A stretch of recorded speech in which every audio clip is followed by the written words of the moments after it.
Okay, welcome back everybody. Max here again. Thank you very much for taking the time to listen and to click on this video. Some the normal housekeeping issues here we have to go through. Please find the link below. Find the book on Amazon. Please read it. Download all the video links. And please give me a positive review, possibly, so we can spread the word. Our YouTube channel is growing slowly, getting more views. So please go there, thumbs up, subscribe to the channel. Same thing goes for Brighteon. Please do subscribe and give me a thumbs up if you wish. The Rumble channel, doing really well. Thank you very much for your support, everybody. We are all spreading missing information here. Now, it's important to know and to understand that if you have found me online, if you're listening to this information, and if you follow me on this journey, there's a good reason for that. Because the universe does provide, and it does guide us in everything we do. So if you found me, that means the universe wants you to hear this information, absorb it, and act upon it. You know, the truth doesn't just come, it has to be found. Okay, so if you're listening to this today, I thank you very much, because you're now part of this club, and we're all spreading the word. Now today we talk about chapter 1.5. The Opium Wars and its implications. As I mentioned previously, I've spent a long time in Hong Kong. The roots are very deep, and my wife's family is from there. As a history fanatic, I've been wandering the streets of this amazing city, breathing in its incredible energy and fantasizing of how it must have been back in the day when the British arrived and colonized the territory. One might think it was ages ago, but it's not that long. Only 182 years ago since its founding. As you can clearly see on the picture on the screen, Hong Kong Island is unrecognizable today. In all its splendor, glass towers and lights, I still prefer the old architecture that can hardly be found anymore. It's all demolished. Or in one case, which I will describe, moved to other places.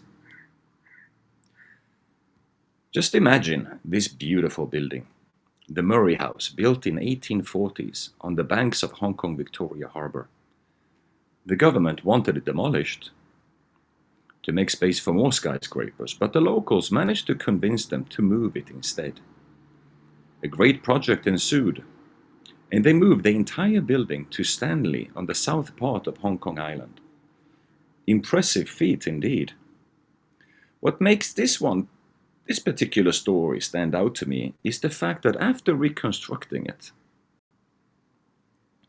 2 large granite blocks remained, and nobody can figure out where they're supposed to go, and yet the building is completely intact.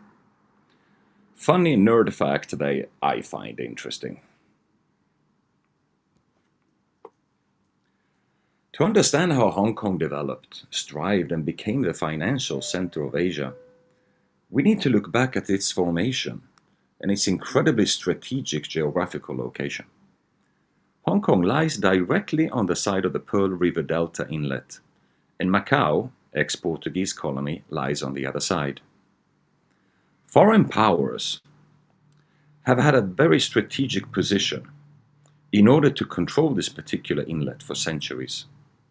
Same thing goes for Singapore, that dominates the Malacca Strait and could decide who could pass or not. In terms of trade and politics, this is as good as it gets.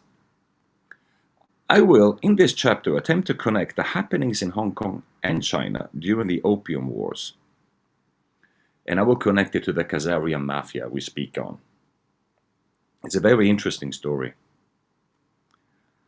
As we touched on briefly in the previous chapter, the British Navy and the British Empire was extremely strong in the 18th and 19th century. They had conquered India, Malaysia, Pakistan, Singapore, and many others. Note, they left out the Kingdom of Thailand, as it had nothing to offer. Thais take great pride in this fact, while the exact opposite is true, laughable in fact. The East India Company was established to manage the empire's trade from west to east and vice versa. It was founded in the year 1600 and was a joint stock company at the time, so it was private. In the beginning, they were shipping mainly goods between Britain and India, but later started expanding east as they were competing with the Dutch East India Company that was also very powerful and had colonized many territories such as Indonesia at the time. Both these companies, the Spanish and the Portuguese to a less extent, were fighting for the same trades, and sometimes conflicts and diplomatic issues arose where the royal families had to settle with negotiations on home soil. They all wanted to trade with China, that at the time was very secluded but very powerful empire. China at the time did not want any outside interference and considered themselves to be somewhat superior to us barbarians in the West. It was a country of rich culture and wealth at the time. The British were allowed after many negotiations to settle a trading outpost in Canton, modern city of Guangzhou today, at the end of the Pearl River, together with other countries already present, such as the Dutch and the Spanish and the Portuguese. They were only allowed some warehousing buildings on the docks to load and unload, accommodation for staff in the same area, and they were obviously not allowed to venture outside the harbor. Learning Mandarin was prohibited, and the merchants were not allowed to bring their wives. Brothels, of course, were abundant. Trading was performed only by the emperor-approved merchants. Payment for goods was performed exclusively in silver. In the beginning, all was good, and the British brought home shiploads of tea back home and got the Brits addicted to tea. The business was so good that they could not keep up with demand. Other commodities traded were porcelain, spices, and silk. For the Chinese, they knew what they were holding, as they were the only producers of tea, and they badly needed silver to run their internal affairs. For them it was a very one-sided deal, and an easy one at that. I sell you my tea, you give me your silver. By the end of the 18th century, the East India Company boats, a remarkable 90,000-man army, a large fleet, and an armada of warships for protection. As good as that sounds, it was still a very one-sided deal. The ships were running empty all the way to Asia, as the Chinese were not interested in any of the goods that the British wanted to provide. They considered themselves to be self-sufficient, and were very clear to convey this fact as often as they possibly could. The British elites found this insulting and impossible. Britain was, after all, going through an industrial revolution and could not imagine that there would be no interest for their counterparts. What made the situation even worse was the fact that the coffers of Britain were being drained by their silver as it moved to the east to benefit the Chinese. In 1792, the British decided to send a massive delegation to China, with as its head diplomat Lord George Macartney. The scope of the mission was clear: convince the Chinese to take British goods in return for its tea instead of silver that was getting scarcer by the day. On top of the trade agreement itself, they would also demand a new safe port, possibly an island, that they could manage independently. They sailed from Britain in September 1792 with a small armada of 3 vessels, packed with goods of all kinds, musicians and entertainers, and many luxurious gifts. The most outrageous one, in my view, was a hot air balloon and its operator. I really wonder if that poor chap was supposed to be left behind. Makes you wonder. Emperor Qianlong did not even bother to meet them. He was actually outside of Beijing at the time of their arrival and completely snubbed them. It was the occasion of the emperor's 80th birthday, and he had arranged a large tent in the north of Beijing, north of the famous Chinese Wall in Mongol territory. The event was attended by all the emperor's ambassadors, coming to congratulate and pay tribute to the powerful emperor. It was traditionally customary to kneel in front of the emperor and press their hairline 9 times to the floor. McCartney refuses to kowtow and only bends a knee before presenting his gifts. Among other things, including the balloon and the poor chap, a golden box was delivered in which a formal letter from King George III would explain the proposed trade deal in detail to the emperor. After some time, the emperor read the letter and replied in the bluntest way possible. It goes something as follows. I quote, "The productions of our empire are manifold and in great abundance, nor do we stand in need of the produce of other countries." End quote. This sent shockwaves through the British establishment, and they could not imagine that China would not consider the great British Empire at least as equals. It was also mentioned that the Chinese would use force if the British merchants attempted to trade in any other Chinese ports except Canton, where they had been assigned.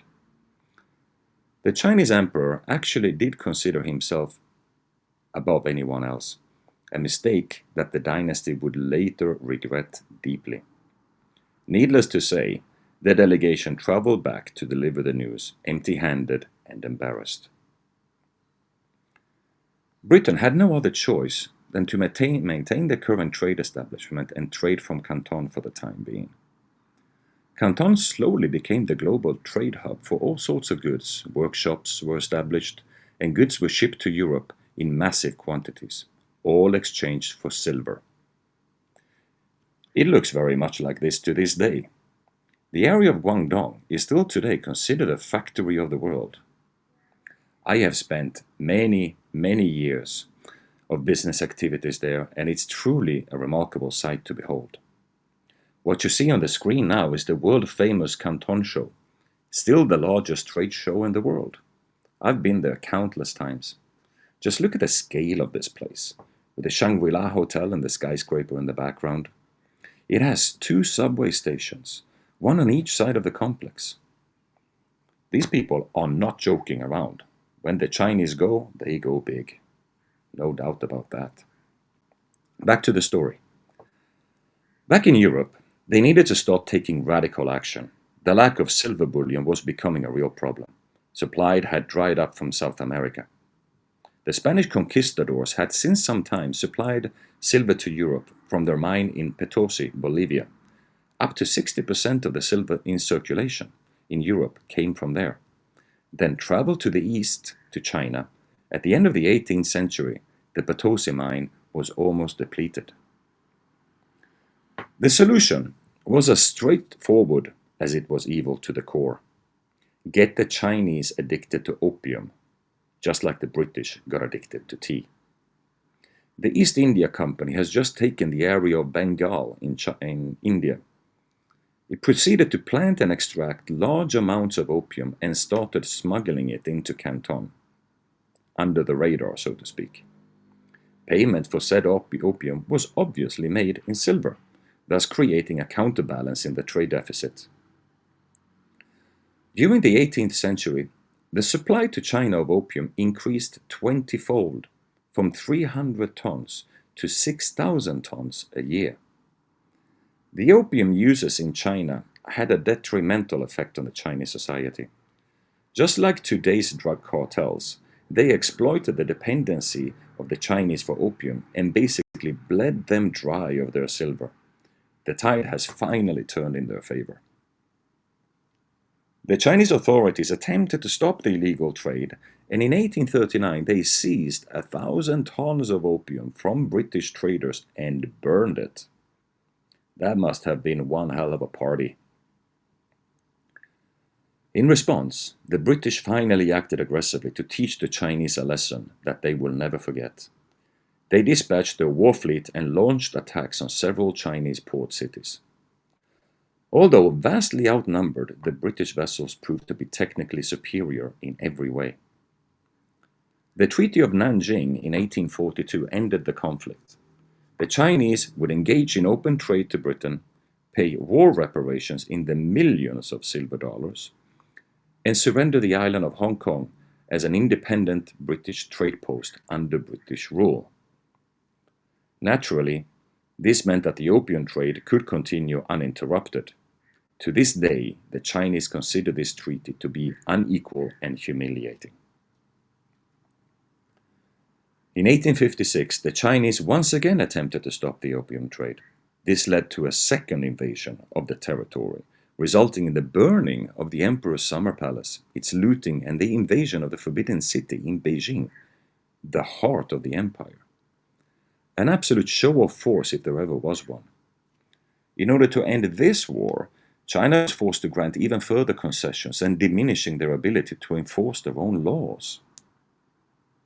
From this point on, the Chinese emperor started to adapt to Western technology and modernize the Chinese society.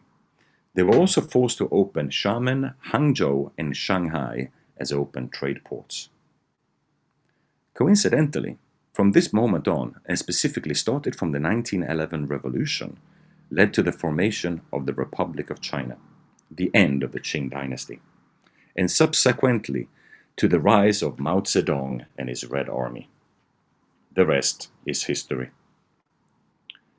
My own personal contention is that the hidden hand, which we spoke of before, had everything to do with the events that occurred in China during the Opium Wars and the subsequent revolutions and overthrow of the dynasty. Note that the emperor's power only started to diminish after he lost to the British and had to sign the Treaty of Nanjing in 1842, allowing the British freedom of trade and movement. In the previous chapter, I mentioned how Nathan Rothschild took over the Bank of England and controlled the royals economically. When the silver shortage occurred, looking at the moves that were made and how the wars occurred, particularly the lack of empathy to the victims of this toxic abuse in the form of drugs, it smells of something that they would be involved in from the get-go. You have Khazarian mafia fingerprints all over this issue. I do not have any evidence that the Rothschilds were shareholders of the East India Company, but it was a joint stock company at the time. Shares could have been bought and controlled, and we would never know. Just like they control half of the world through companies like BlackRock, State Street, and Vanguard today, the exact same tools. Now, this is only speculation on my part, and I can only assume.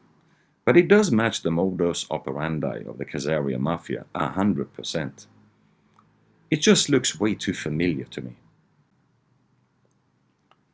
Now, during these very turbulent and interesting times, another entity was established in Hong Kong in 1865. The Hong Kong and Shanghai Bank was established by Thomas Sutherland, born in Scotland. The bank's main task was to launder the drug money out of China and manage the trade of the British royals ever since. They have been embroiled in more financial crime scams than I can count. So I will leave you a link in the book to a full documentary that describes in detail what they have been embroiled in lately. A true criminal enterprise, if there ever was any. Also, take a good look at the major shareholders of HSBC Holdings. BlackRock and Vanguard ultimately has the same hidden owners, telling us everything we need to know. Totally Khazarian mafia owned and managed. It's interesting that the smallest shareholder, 3.22%, is the Investment Bank of Norway. Oil and gas money.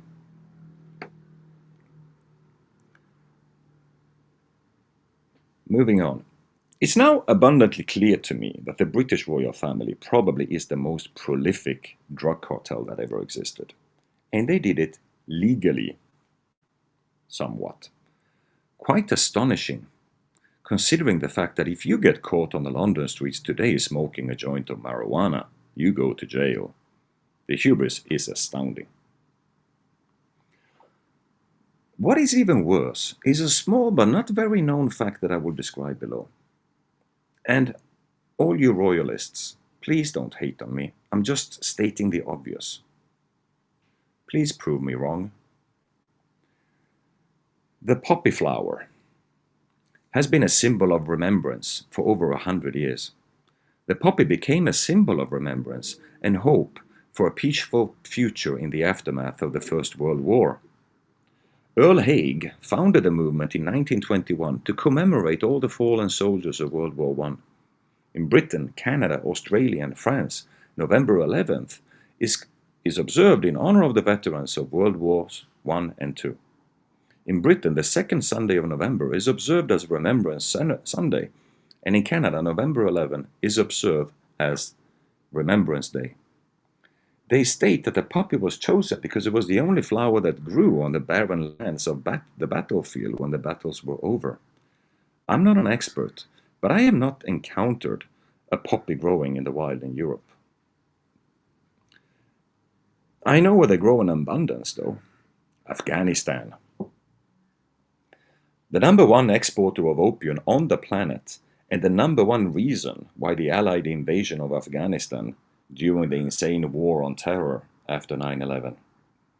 It had nothing to do with terror, Al-Qaeda or Bin Laden. It had everything to do with the poppy fields and the opium trade. And this goes on still today. Now, to conclude this chapter in style, I will tell you another story that will make your head spin in disbelief. The Dutch royal family and the Dutch East India Company that were competing the British back in the day eventually found a revenue source that kept them going for many, many years, namely cocaine. The fact that the royals were embroiled in this trade is nothing surprising. I would not expect anything less. It is where they did it that is incredible. They started buying cocoa leaves in South America way before Pablo Escobar even existed, which in itself is fascinating. Then they managed to steal a plant from Peru, ship it to the colony in Java, Indonesia. They just happened to have the perfect soil for this kind of plant and started a mass production. The destination of the cocoa leaves was Amsterdam, the capital of the Netherlands, where a cocaine factory was established in the middle of the city. This cocaine factory operated and produced pure cocaine from 1900 until the end of World War II, supplying the Allied forces during World War I and World War II. When the Nazis took Amsterdam, they took it over and produced amphetamines for its own forces. Basically, it turns out that during both world wars, all the soldiers were as high as kites. Let me play this video for you.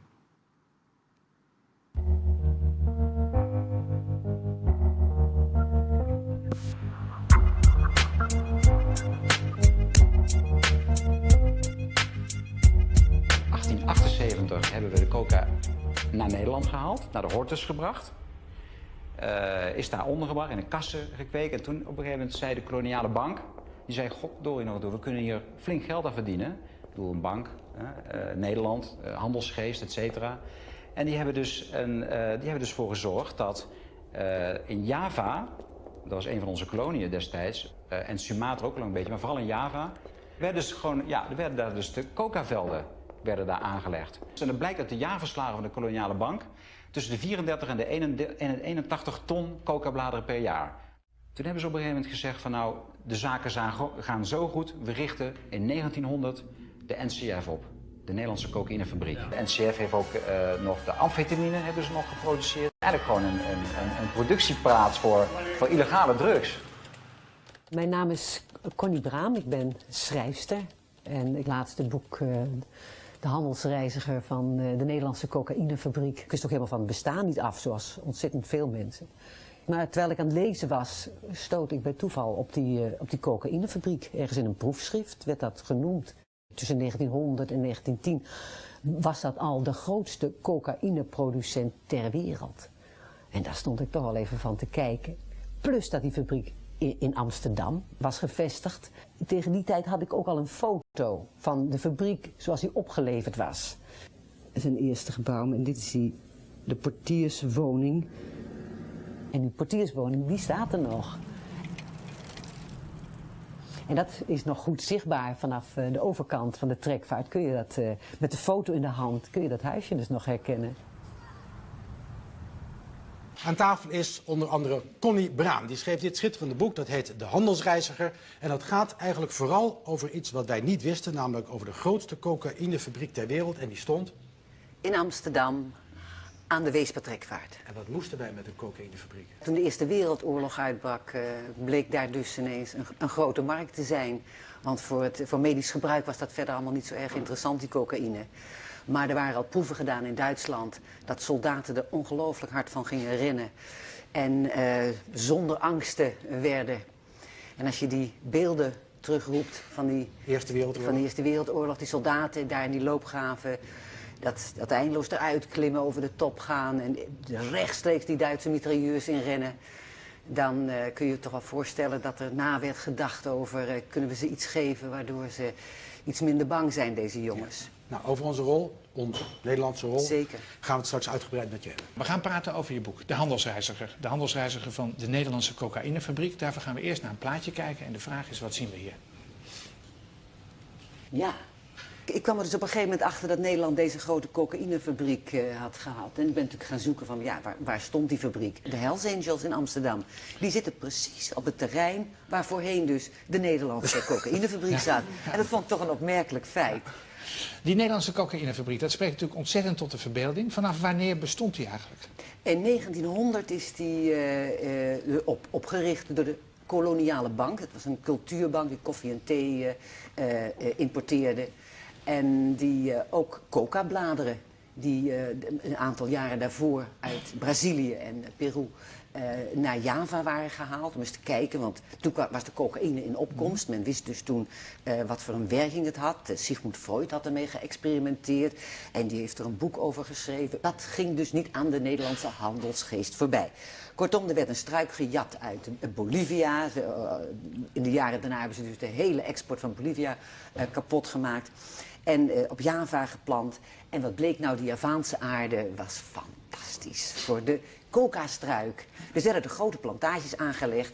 En die bladeren die werden naar Nederland vervoerd. En toen bleek dus dat dus zeer superieure cocaïne uitgemaakt kon worden. Ik zit er de hele tijd over te piekeren. U zei de Nederlandse koloniale bank zat er dik in. En Naar de eigenaar van de ja, en wat mij bijstaat is dat die bank, dat koning Willem II en III daar fors in zaten. Ja. Ja. Ja. Dus eigenlijk heeft de familie van Oranje cocaïne productie in Nederland mogelijk gemaakt. Ja, ik heb dat een beetje. Ik vind het al erg genoeg dat ze zo diep in de opiumhandel in Java zaten. Dus ik dacht, laat ik nou niet. Je zou dus kunnen zeggen, als ik nog één keer vraag, dat de familie van Oranje verdiend heeft, want het vermogen is nog steeds in de familie, aan cocaïnehandel. Ik moet heel eerlijk zeggen dat ik daar niet. Het was vooral de Nederlandse handelsmaatschappij waar ze heel erg diep in zaten. En in hoeverre of ze. Kijk, die aandeelhouders van die cocaïnefabriek die zijn geheim. Ja. Maar nou was er wel een juffrouw in Zwitserland. Ja. Met heel veel aandelen. Victoria Baren. Ja, een hele vreemde naam ook. En daar. Maar dat laat ik aan een journalist achter om daar eens lekker. Wij gaan eens even doorzoeken. Ja. Apart boek. De cocaïne die kwam bij soldaten terecht. Dat wist ik niet. Hoe ging dat in zijn werk? Dat is natuurlijk een lange speurtocht geweest. Want dat was een verdenking die ik kreeg toen ik door eenvoudige rekenwerk erachter kwam dat tijdens die Eerste Wereldoorlog de productie enorm omhoog ging. De winsten natuurlijk uiteraard ook. Dat dus die fabriek die daar stond, dat twee grote verbouwingen in 1915 en 1916, dus die verdubbelden. Dus dat duidde erop dat er dus een enorme markt moest zijn. Maar in die tijd was het al zo dat, het werd wel eens door een enkele tandarts gebruikt, een enkele oogarts die dat nog wel, maar er werd al zwaar gewaarschuwd voor de maar nu gaat het dus naar de soldaten toe. Ja. Maar Dus wat konden die soldaten ermee? Ik weet niet of je enig beeld hebt van wat cocaïne met een mens doet. Overmoed. Overmoed. Je hebt geen honger meer, je hebt geen slaap meer. Dus een enorme zelfoverschatting die je krijgt. Je bent enorm beïnvloedbaar, dus je kunt makkelijk opgehitst worden tegen een vijand. Kortom, de ideale vechtmachine werd gecreëerd met cocaïne. En dat betekent dus dat die soldaten kregen van hun meerdere eigenlijk gewoon elke dag een portie cocaïne? Nou, wat ik vermoed, zoals het gegaan is dat de medische diensten dat die het uitreikten. En dat er kon uiteraard niet gesnoven worden.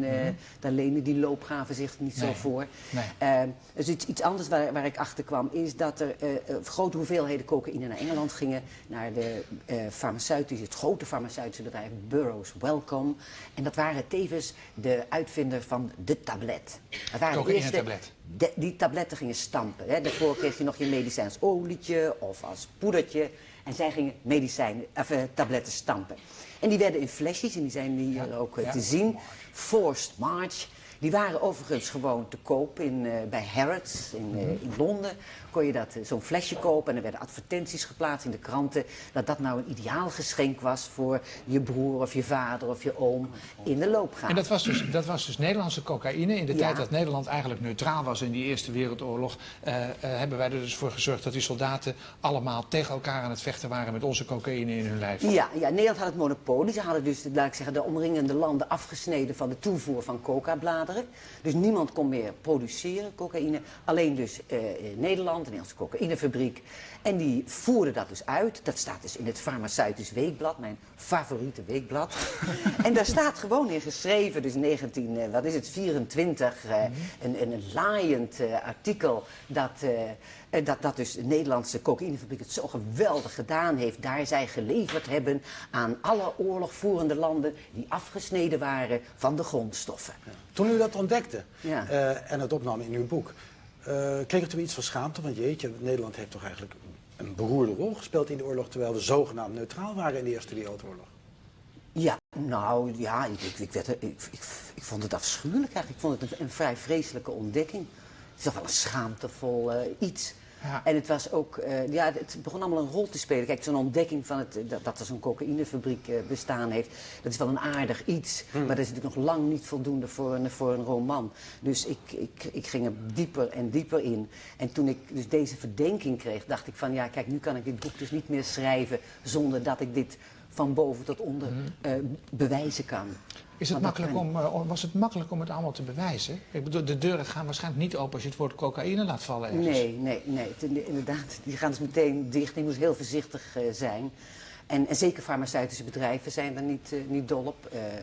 In Nederland was het heel erg moeilijk. Je hebt het Nationaal Archief. Maar wat ik gedaan heb, is ik wist meteen dat ik dus niet... Dus gegevens rechtstreeks van die cocaïnefabriek zou ik niet vinden, maar wel bij de ontvangers. Dus ik ben gewoon correspondentie van de diverse Nederlandse ministeries in die tijd gaan nazoeken. En daar vond ik dus correspondentie tussen de Nederlandse cocaïnefabriek en het ministerie van Landbouw, het ministerie van Buitenlandse Zaken. Al die verschillende oorlogvoerende partijen hadden hun eigen medische diensten. En die eigen medische diensten hadden eigen medische handboeken.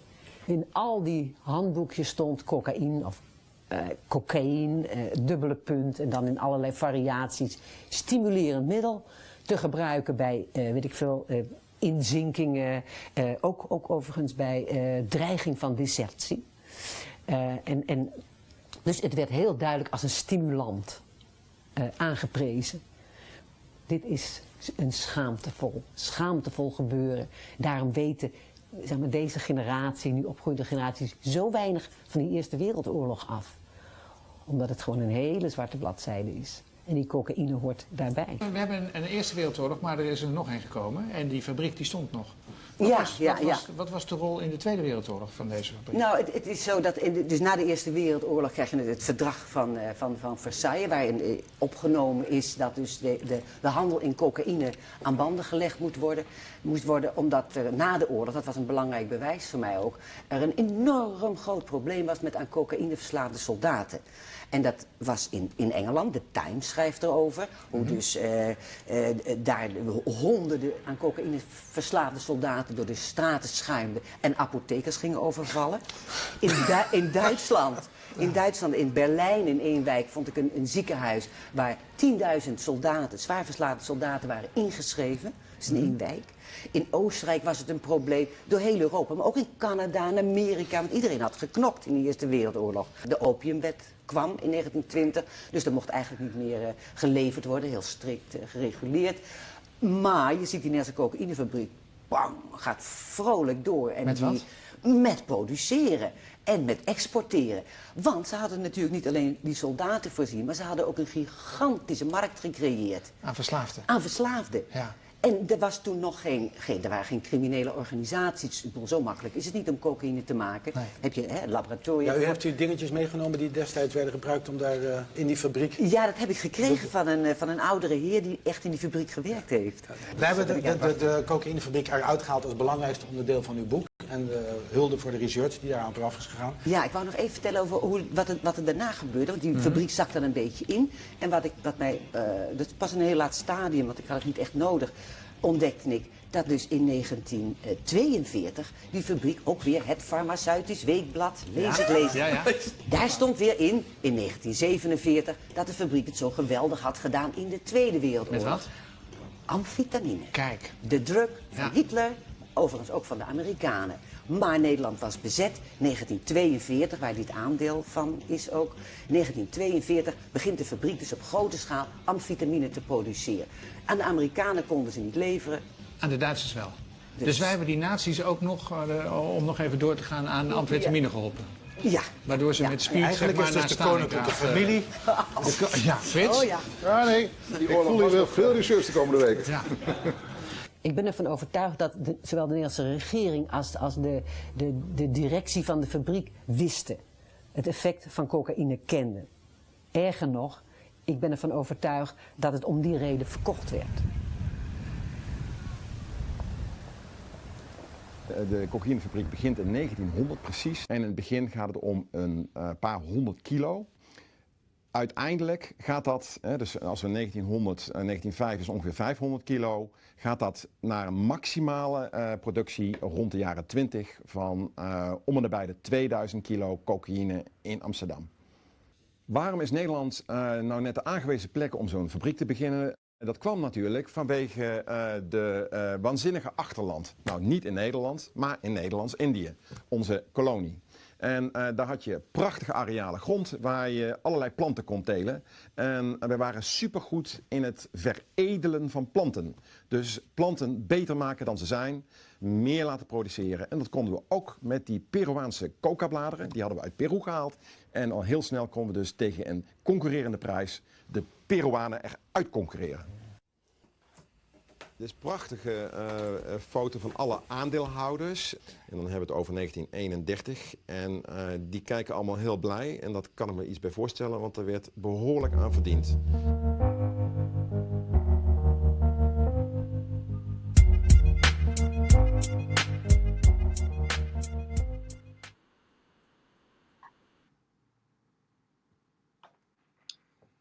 So, that was a pretty interesting little clip, don't you think? And it really makes you think. Again, as I keep saying, history is nothing like we think it is. And we have to be aware of that. Now, that's all for me for this chapter. The next one will be called Chapter 2.1, The Founding of the USSA and its Immediate Demise. Looking very much forward to that. I thank you all for your attention. Max out. Peace.